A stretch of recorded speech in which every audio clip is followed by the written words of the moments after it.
নমস্কার বন্ধুরা, এই যে কুবাতি কুবাতি হরান হয়ে গেছি।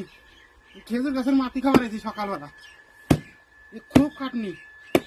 আর কে কে খেজুর গাছের মাটি খাতি ভালোবাসো একটু কমেন্ট করে জানাও। দেখি বেরোয় নাকি। বাবা এখনো কত শক্ত রয়েছে, একটু কম করে ধর। এই যে খেজুর গাছের মাটি বেরোয় গেছে। সকাল থেকে খাটনি করতেছি বন্ধুরা।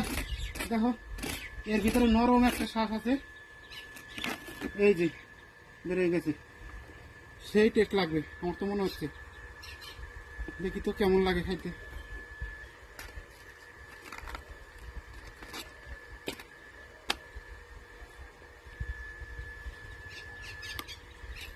ওইটা ভালো লাগবে না, ওই যে ভিতরে আরো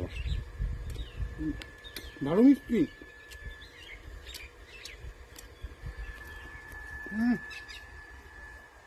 তো কে কে খাবে আমাদের গ্রামে চলে আসো। অনেকগুলো খেজুর গাছ কাটা হয়েছে, আমি মাটি বের করে দেবো, চলে আসো। আর কার কার খেতে ভালো লাগে একটু কমেন্ট করে জানাও। চলে আসো।